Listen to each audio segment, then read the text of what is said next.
Congratulations. She has been the judge of Bexar County Probate Courts #1 since July 16th of 1990.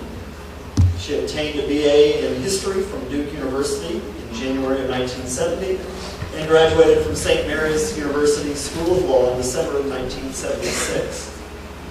Judge Spencer has had many academic appointments and honors. She is board certified in estate planning and probate law.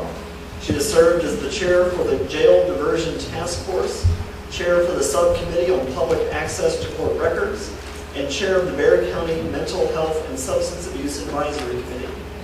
Judge Spencer is a frequent speaker and author of various State Bar of Texas professional development programs and courses, Texas College of Probate Judges workshops, San Antonio Bar Association presentations, and many other professional and non-professional organizations on matters related to probate, estate planning, guardianships, and mental health.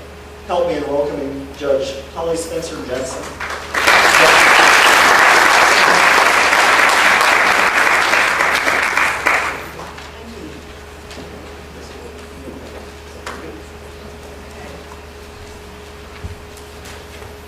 The seminar, I think, is about competence and issues related to that. Is that right? Okay. Well, it's always good to know what you're talking about, and it should alarm you to know that your speaker standing here swore when she walked through the door only 5 minutes ago that she wasn't on until 3, despite having looked at that list on many, many occasions. So that's fairly alarming. I also understand that the concept of needing to wear glasses came up with our last speaker, so I just happened to have this.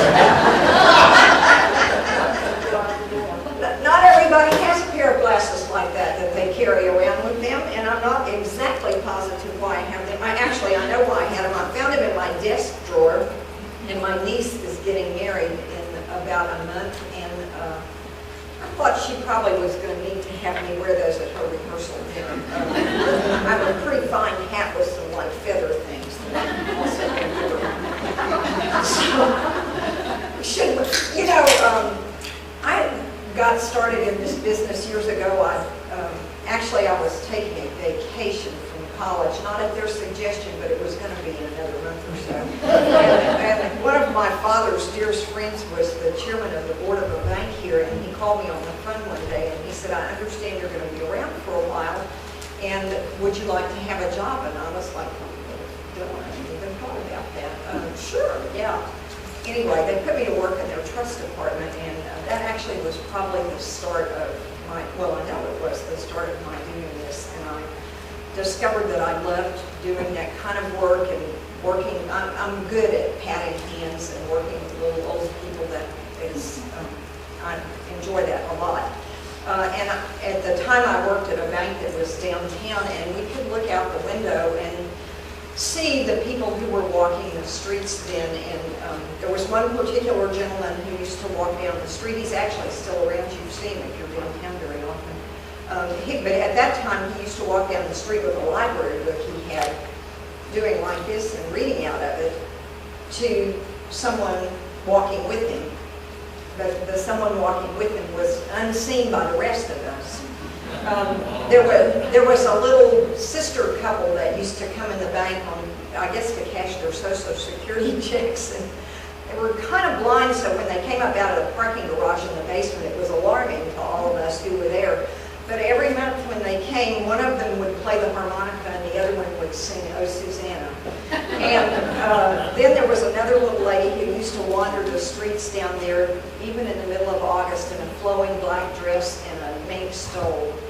And then I used to spend some of my time helping people do lockbox inventories. And after all of that experience, I said, when I grow up, I'm going to do eccentric things like that, and I'm going to rent lockboxes at every bank in town, and I'm going to fill them with expired insurance policies and pennies, and keep people busy.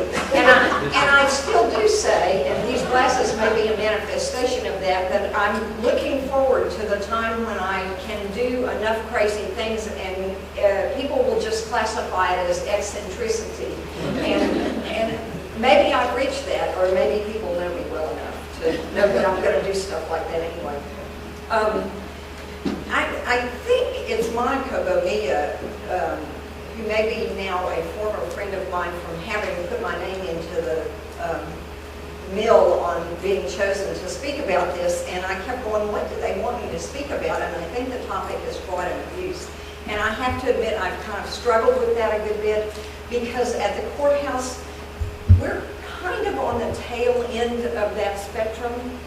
I actually this morning was talking to another collaborative effort that's working on elder abuse activities, and I stayed for part of the talk from a fellow who's a prosecutor on elder abuse in San Diego, California. That was a fascinating talk that he was given about how he'd gotten into that and how passionate he was about it, including detailing, and I agree with this, the fact that in his office there are people who will be kind of snobby about what kind of prosecution work you're doing, and he was talking about doing one case that involved only $700 being taken from this woman.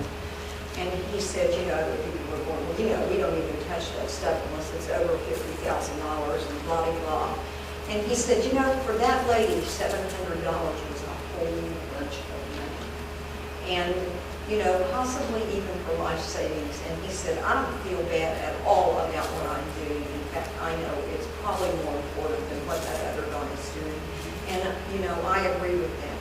At the courthouse, we, as I said, we kind of hit the tail end of that. I think a lot of you all are much more on the front end of all of that. As I was telling them this morning, people will come into us, and I see Ray Kirsch sitting back there, and he's been one of the ones who's come in to do this. People will come into us and have emergency circumstances involving primarily elderly people, and among the things they will offer to me is, Judge, we have some pictures of the home in which this person was living. You won't believe what you're getting ready to look at. And I'm going, really, believe me, I will believe it, because I've seen it so many other times. And of course, then there's this, you know, 40 or 50 pictures of just unbelievable filth and, you know, overflowing toilets and junk stacked from floor to ceiling and just unbelievable stuff about that. And that often is where we wind up getting involved in those sorts of things. But to talk to you all, there were a few things I thought I would start out with. I think a lot of this stuff you already know, but I know you all are well aware of the requirement under the Human Resources Code to report when you have cause to believe that an elderly or disabled person is in a state of abuse, neglect, or exploitation. And you must report that information immediately. It is a mandate under that statute. And sometimes I think professionals in your capacity may be a little concerned about that, but I checked it out just one more time. The duty imposed to do the reporting applies without exception to a person whose knowledge concerning possible abuse, neglect, or exploitation is obtained during the scope of the person's employment, or whose professional communications are generally confidential, including an attorney, clergy member, medical practitioner, social worker, and mental health professional. Failure to report is a Class A misdemeanor. I suspect all of you all are well aware of that. And then emergency order for protective services, and this is one of the, it's kind of the beginning of our process, but it may be the end of a process that many of you all are involved in. Emergency order for protective services.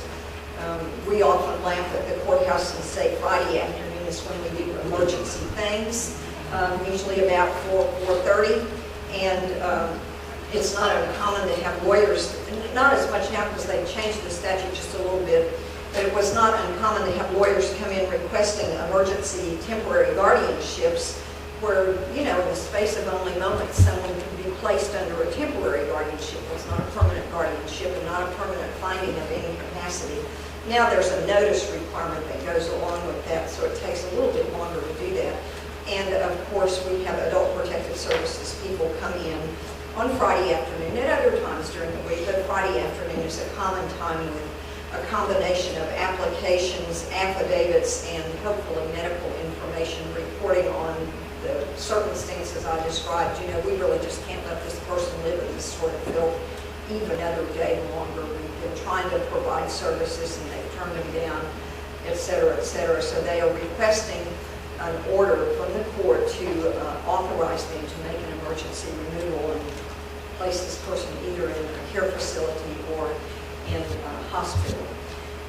In connection with looking at that, I also had occasion recently to become aware of an opinion that was issued out of the Fourth Court fairly recently. My husband's a lawyer, and he had actually been following this for a little bit different reason. I wasn't aware of it until he brought it home, but the appellee in here is a doctor who practices in Fredericksburg, and it happens that he is a cousin of my husband's.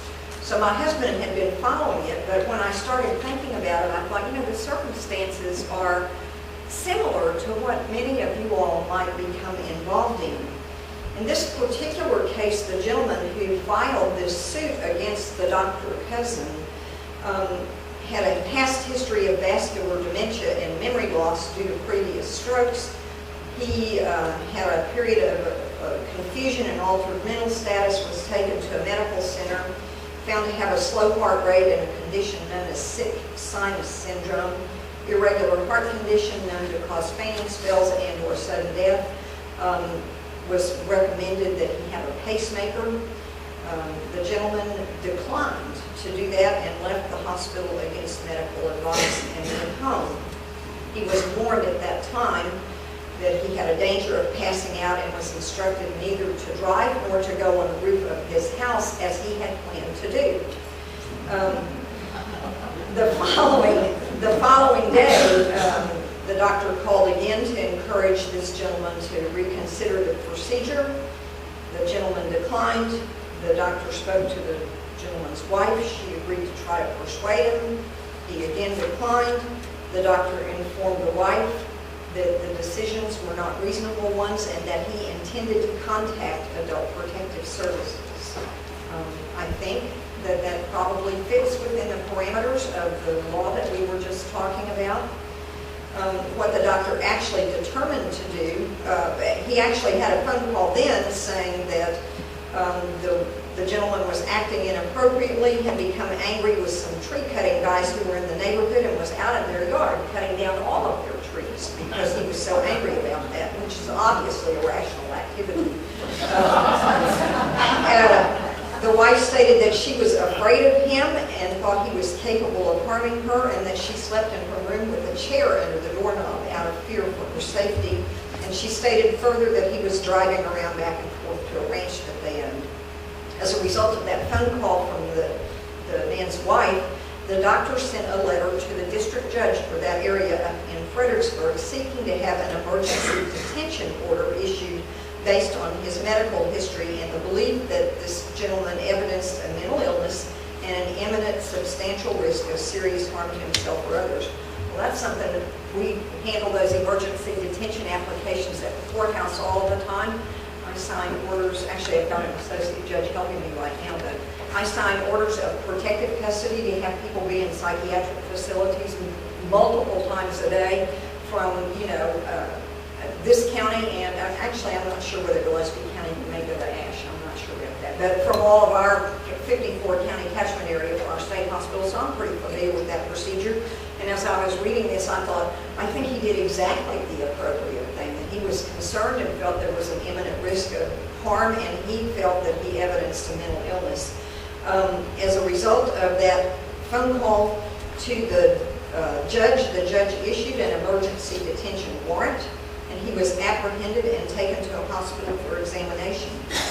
Now this is alarming to me. After being examined by a, want to guess? Yeah. Social worker. He was released.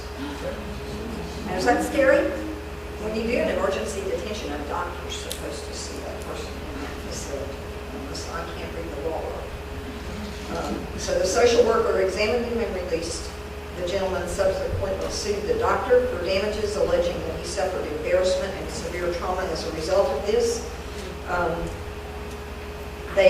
And here's the interesting part of this, because I think this doctor was under a mandate in a variety of different areas to do something about this. The lawsuit that the gentleman brought against this doctor was a health care liability claim. They weren't able to specify anything other than that. And you all are probably aware that when one of those claims is filed, there's a mandate that an expert report be filed and within a certain time period there, which the lawyers teach me from time to time, but I forget in between competency issues. But in any event, the whole thing, the opinion was written basically saying that because the expert report was not timely filed, they dismissed the claim. It was interesting to me, though, that they cited another case that says a cause of action against a healthcare provider is a healthcare liability claim subject to the expert report requirement if it's based on a claim departure from an accepted standard of medical care, healthcare, or safety of the patient. Cause of action alleges a departure from accepted standards of medical care or healthcare if the act or omission complained of is an inseparable part of the rendition of medical services, and then goes off on the concept of whether or not that expert report was in fact required. I wouldn't have thought of that initially as being a healthcare liability claim, and I do think that what he did was an appropriate thing to do. He had a lot of reasons why he was worried about this guy's personal safety and the safety of others, those on the highway with him when he was driving. If he should have a hard event, if he was climbing on the roof, is he out using a chainsaw in his yard? He got confused and oops, by the way, his leg went. You know, all of those things I think were justified, and I think he was clearly doing the right thing when he did that. But it, as often happens in legal proceedings, it got kind of dismissed on a technicality. But it was a good technicality, so it's out the door, and I'm sure it has not and will not be refiled as such. You all are sort of on the front line. When things get to the courthouse, most of the time they've been cleaned up a little bit by the time we hear about them. I know that sent to me, I think was something that was done last year, a slideshow about the types of fraud and abuse that you might run into and things that you can look for in connection with that. Most of the cases we see are probably going to be financial abuse, usually by a family member, but sometimes by a caregiver, and a little bit of physical abuse by other people. But a lot of the ones that wind up with us are self-neglect issues from the person's, you know, their growing inability to take care of themselves. In thinking about that, I just made some lists of things that I have going on in front of me right now that involve people that are involved in abusive activities. Just as an aside, I think part of the last conversation had to do with nursing home care. We see the tail end of a lot of nursing home lawsuits. Most of those get settled because there's money from an insurer that insures that, and they go ahead and pay some of that stuff up. There was an article in the New York Times, I guess this last Sunday, because my husband was reading that talked about nursing home structures and how obfuscated they are and the different entities that own the various pieces of the nursing home care. In some ways that's a very good idea because it allows those different services to stand separately and not be relying on the other services. Sometimes that can be, in fact often by plaintiff's lawyers, is perceived as abusive. It's very difficult to tell which entity was controlling which employee to do which thing they needed to be doing at the time that the event happened where there is alleged negligence there. I'm always kind of torn when I look at those things because they always, obviously, wouldn't be in there with me in the first place if it weren't awful, or at least what somebody thought was awful. And I'm real torn about that because you also see the other side of it. The person may have received poor treatment in the nursing home, and then sometimes the family members who are coming in to complain about that are people who really have not been real active in staying in touch with the person who's there.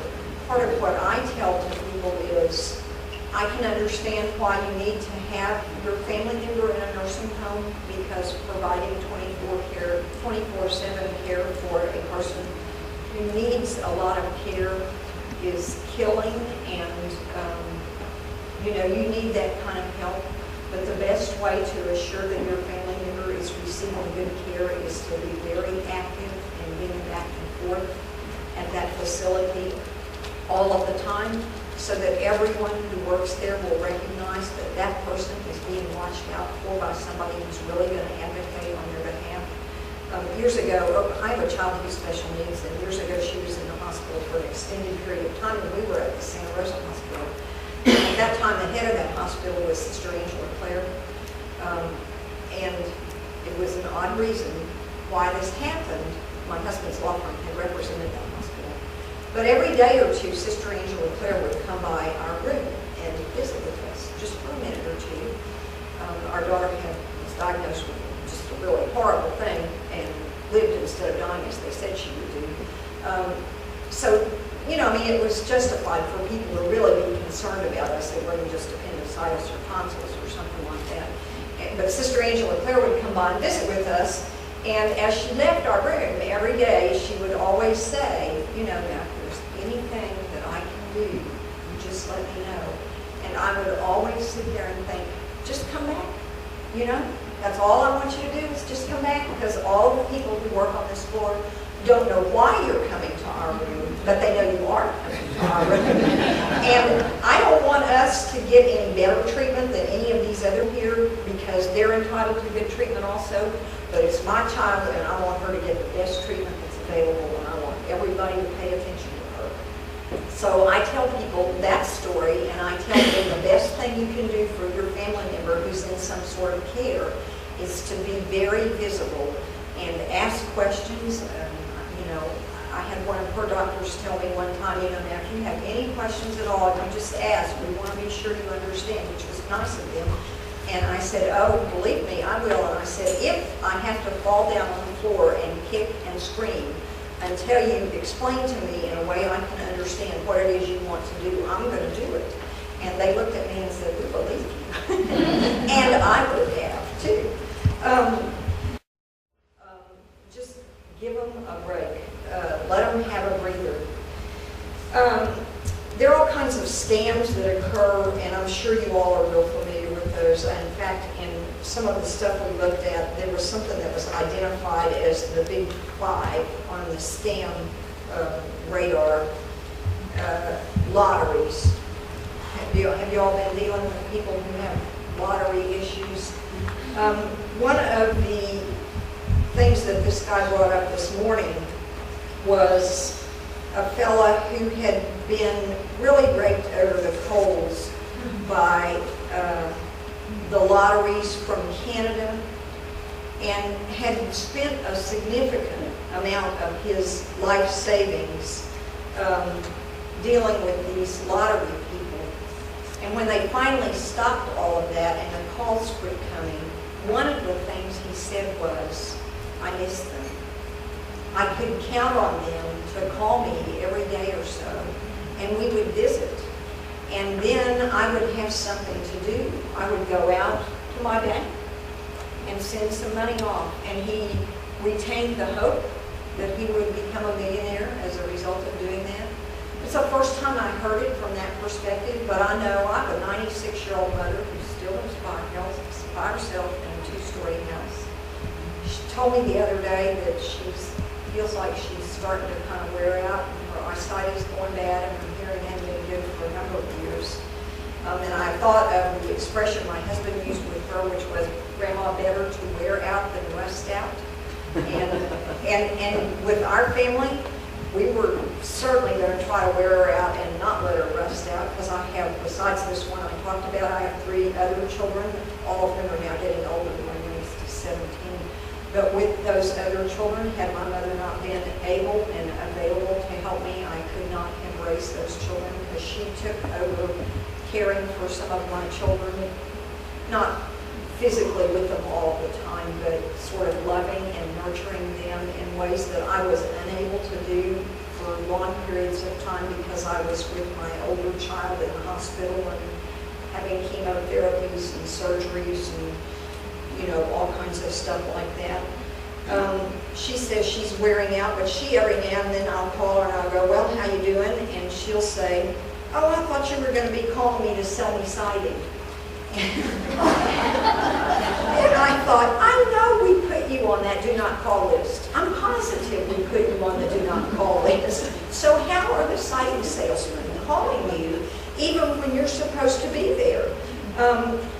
You can get around the do not call list if you are an organization that deals with that person or a charitable organization, or if you give them permission to do those sorts of things. But I was fascinated that she was still receiving those calls. So the siding salesmen are there. When I first got to the courthouse, I had a teacher, real respected retired teacher in her 90s, who had been taken for $90,000.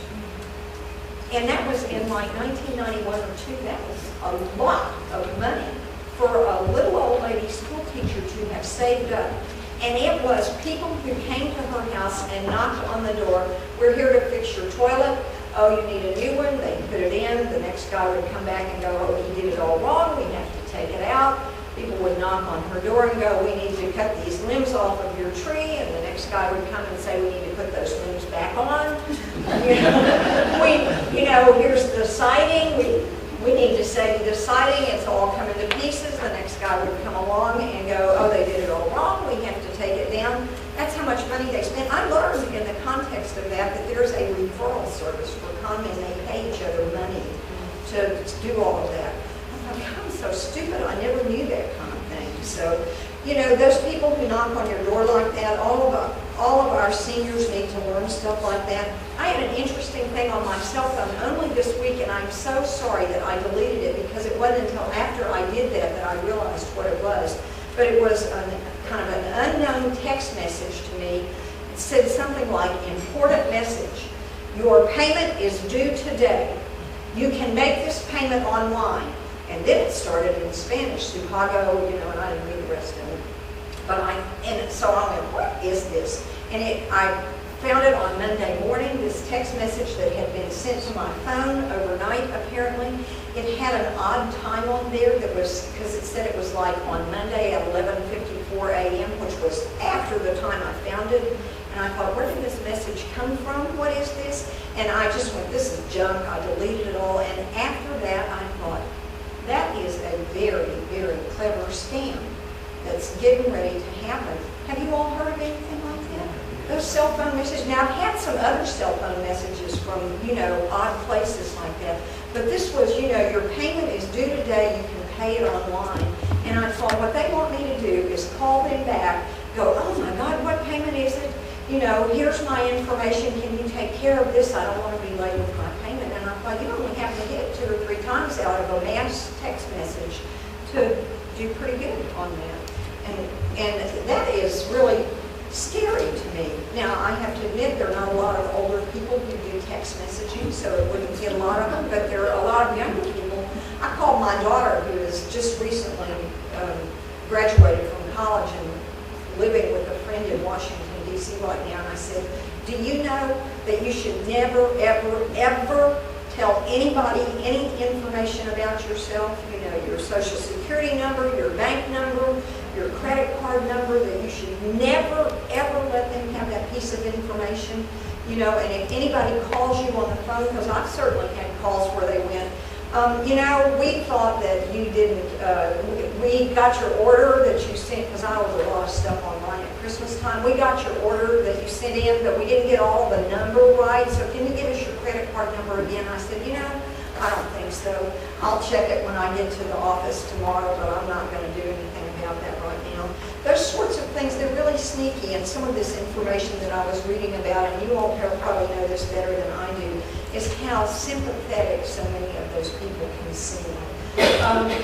A number of years ago, our district attorney's office started a white-collar crime office that has, among other things, elder fraud in there, and they were talking about the incidence of that, and they had identified, I think, 32 cases within the space of that time period. And it was people who just approached elders out in the parking lots at like outside Florida Market and the movies, and doing that same kind of, I think they call it a pigeon drop deal where they go, I've got this lottery ticket, but I'm from Mexico and I can't cash it. It has to be somebody here, so can we go to your bank and all of this kind of stuff. And they wind up, they get scammed for, a lot of money. All of that stuff is working. I don't think you can talk about it too much. I don't think you can warn people about that too much. We wind up with that sort of thing. I have an interesting case going on right now where the spouse of this man has been engaged in Australian lotteries, and although he has a nice fixed income that he will have for the rest of his life, he has put $125,000 into this Australian lottery, which is almost all of his life savings. His wife has Alzheimer's disease. She has been in a care facility, but not a Medicaid, Medicare type facility, just a nice private home, which he's paying for several years. This man also testified that he has had some lady friends through the years, and most recently he has purchased a car for one of them. He's met this woman in May. He's paid her rent for 2 or 3 months, and now she has a new car. He had some other lady friends that he had given some money to, probably in excess of $10,000. He's pretty good. He admitted on the stand that he thought some of that was poor judgment. I think he's lonely, and I think that wouldn't be hard to understand. He's been married to this woman for a long, long time. She's really not very responsive. She doesn't live with him anymore. He recognized he couldn't take care of her and couldn't afford the kind of care that would bring care into his home. And so I don't blame him for being lonely, but I think he's making some poor choices. I don't know what's going to happen about that. We're working probably on a guardianship for the wife. I'm not sure what's going to sort out about that. Had you been there, you would have heard this. I like to be kind of careful about how I talk about cases like that. But we want him to be safe, and we want her to be safe, not only physically safe, but financially safe. You may know that it's a husband-wife couple with a long marriage like that. I've got 2 or 3 of those cases sort of going right now, where the spouse who is better off doesn't yet recognize that they aren't able to provide the care that the worse off spouse needs any longer. I had a case one time where this old man, I guess he was used to the traditional gender roles, but he used to get really, really angry with his wife because she would not fix his dinner. And that's what she was supposed to do, and the lady had Alzheimer's big time and couldn't figure out how to do that anymore, and he refused to recognize that. Even though I think he sincerely loved her, you have to question his capacity, and he already knew hers was gone. I have a friend whose father one time didn't refuse but didn't want to bother the people in an emergency room at night.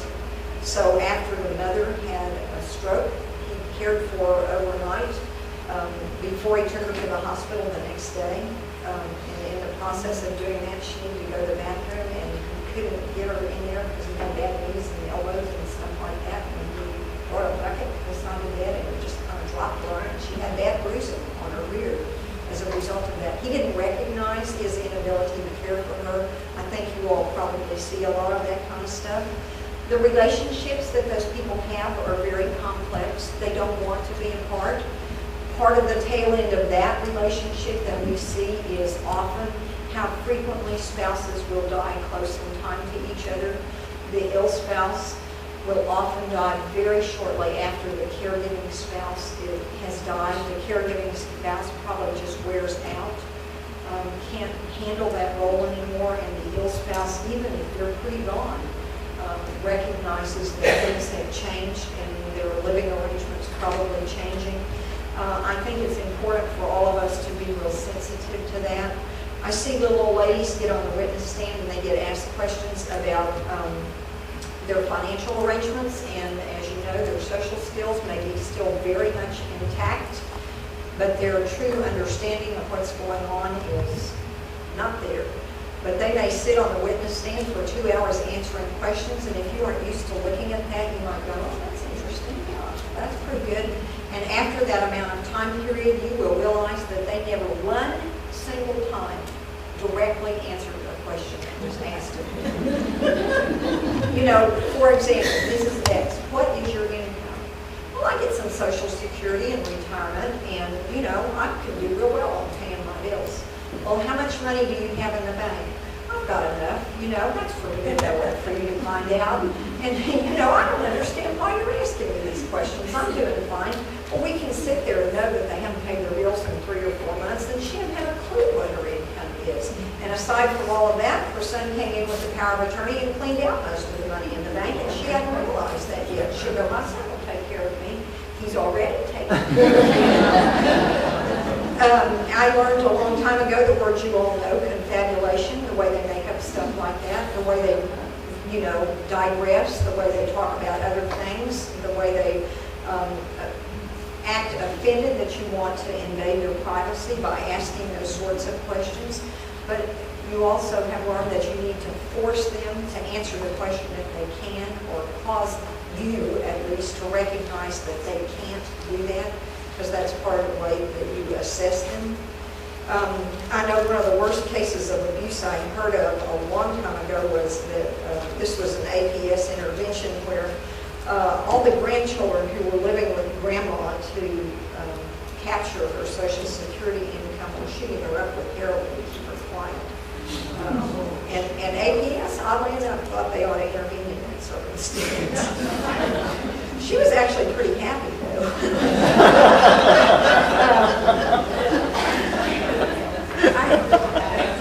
Go figure. I have another situation where there was a gentleman who has no family members that we know of. He had a house and then a little back house. He had a caregiver that he had known for some time, a long-time family friend, I think. And the caregiver and her family had moved into the house, and he moved into the garage. His capacity was diminished. How gone it was open to question. But we were a little concerned about whether the house was going to get deeded and whether the $18,000 or $20,000 that he had in the bank was going to go away. I think an emergency guardianship was created under those circumstances within the space of hours after that happened. The caregiver was at the courthouse complaining about how she didn't have access to the bank account anymore. And, you know, that shouldn't be so. And she said, we're going to get married. And that was very scary to us. One of the first things we did was find out if she was already married, because that would have been interesting to us. We spent a lot of time working on that case because that little old man was pretty good in a lot of ways. He was really happy living in that garage. He'd been living there for quite a while, but it was fixed up some way or another. We were not convinced that this caregiver was not taking good care of him. She had known him for years, and he, her, you know, they spent a lot of time together. They were clearly very fond of each other. We were real torn about what was going on there. That's not an uncommon circumstance for someone who's under a guardianship to want to marry a caregiver. I have absolutely no desire to interfere with that emotional relationship as long as it's a healthy one. And I kind of thought this one might be. I was still pretty worried about his $20,000. I really didn't want them to have that right now. I don't think he has any family. So if they get it after he dies, I don't care. You know, they have been caring for him and no one else came. You know, we looked around, my phone still ain't ringing, it still ain't them. And so she's been doing all of that. After a lot of analysis of all of that, we sent him back to be re-evaluated by a doctor, and that doctor did come back and say that he thought that this man had the capacity to marry. So they got married once, we voided it one time, they're married again, but we still have control over them. And that relationship seems to be working pretty well. I think he's doing fairly well. It's like a 40-year age difference there, but she takes care of him, and he needs that. And why we would want to interfere with that is beyond me. What am I going to do? Send him to a nursing home where he's going to be cared for by strangers who aren't going to care that somebody, took care of him? I have another circumstance kind of like that. That's two daughters who are sort of mid-range, high-functioning MRs and an elderly dad. They live in a house that is just kind of unbelievable. They've had multiple APS involvements. There's a little bit of money. The two daughters, it's an odd reason why.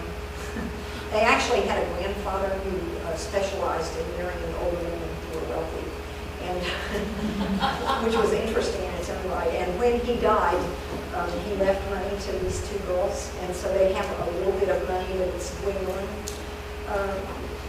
We don't know what to do about that. They live in just unbelievable filth. They smell bad, but that family cluster still functions somehow or another. They manage to eat. They don't keep themselves clean, and they can't keep that house up, and it's in a state of disrepair. But if we move them, we're probably going to have to separate them, and they are real emotionally attached to one another. I'm not exactly sure what we're going to do about that. When the money runs out, we're probably going to have to do that because we don't know exactly how we're going to care for all of them. But the concepts of self-neglect that are involved in that are much more complicated than, just move in and clean the place up, send them to a nursing home, sell it, and move on down the road, which is what some people who don't work in this area would say is the response that ought to happen in connection with some of that. I had a lady who had put her assets in trust for her benefit, which was a wise thing to do, because she had a son who was an alcoholic who lived with her and we think abused her when he was drunk and when she would not give him money. So she took this protective step. When he found out about that, he was incensed and came down to the courthouse wanting guardianship over her, saying surely she didn't have the capacity to create this trust.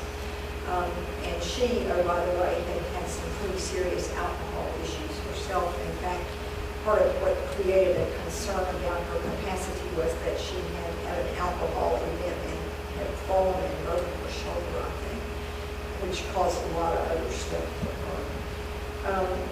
They had lived in a codependent relationship for a long time. She had a granddaughter who paid a lot of attention to her, who was his son. Who was his daughter, and he was very, very threatening to the daughter when he found out that she had caused Grandma to set up this trust for her own benefit. We actually have kind of ironed a lot of that out, and recently that lady died. But, as I said, we see the tail end of that, and we're trying to do the mop-up. We're trying to figure out what's going to be the best way to deal with these people, to provide them as much freedom as possible. If they want to get married, I really don't mind that, but I often think they don't have the ability to enter into the contractual relationship that's tied in with marriage.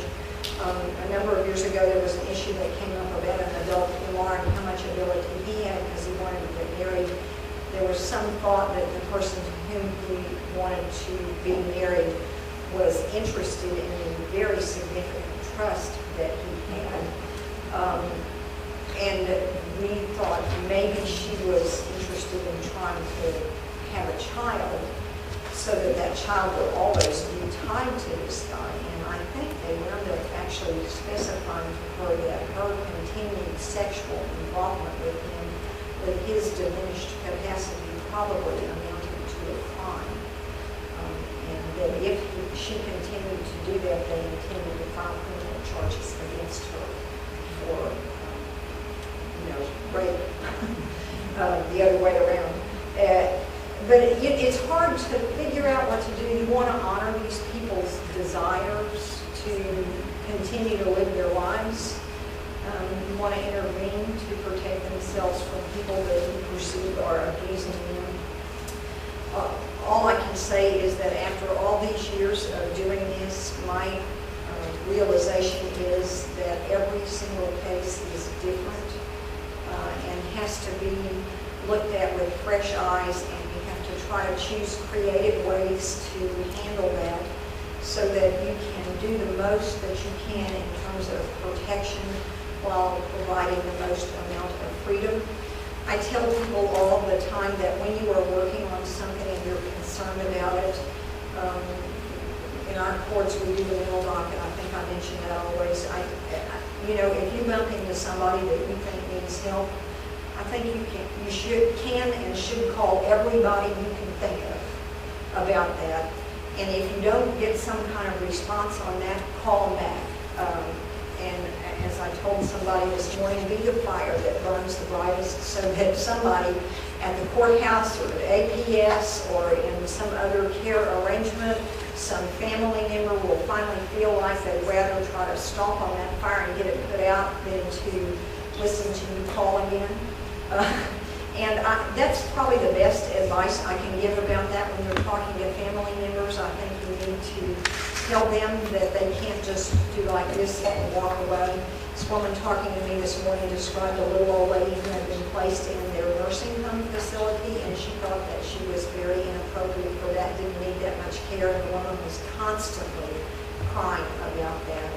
And she had been put there by a son who didn't seem to be real involved in the care that was going on. It hadn't been just too long, and I'm not sure they had a real good time to analyze that situation.